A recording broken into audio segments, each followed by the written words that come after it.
দাওয়াতের আয়াত দিয়ে ওয়াজ করি, তাহলে এই অঞ্চলের সব দাওয়াতে তাবলীগের ভাইরা বলবে আমাদের পক্ষের কোনো বক্তা পাওয়া যায় না। আজকে আমাদের পক্ষের একজন বক্তা পাওয়া গেছে, কোরআন হাদিস দিয়ে কি সুন্দর দলিল দিয়ে বয়ান করেছে।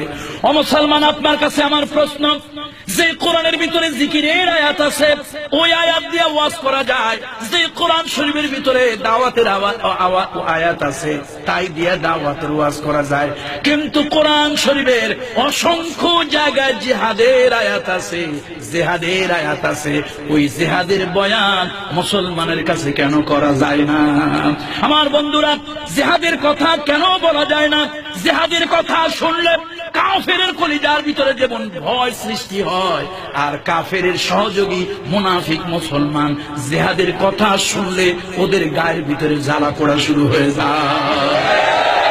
মুসলমান, জিকিরের বয়ান করলে বুজুর্গ বলো, দাওয়াতের বয়ান করলে বুজুর্গ বলো, আল্লাহ তাআলা জিহাদের বয়ান দিলেন, সেই বয়ান কোরআন হাদিস থেকে করলে কেন বুজুর্গ হতে পারি না?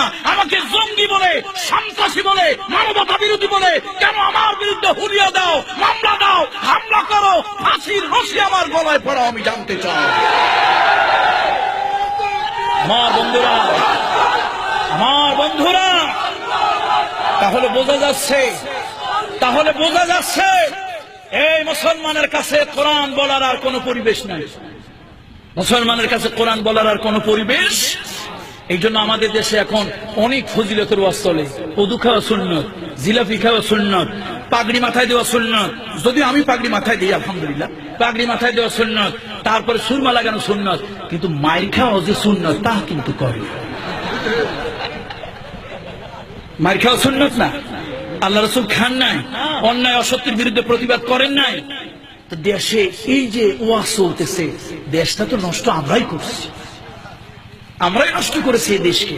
আসুন, সত্যের পক্ষে কথা বলতে হবে, অন্যায় অসত্যের বিরুদ্ধে কথা বলতে হবে। এই জন্য হযরত লোকমান সূরা লোকমানের ভিতরে বলেছেন, ইয়া বুনাইয়া আকিমিস সালাহ, ইয়া বুনাইয়া আকিমিস সালাহ, তারপরে ওয়া'মুর বিল মা'রুফ ওয়া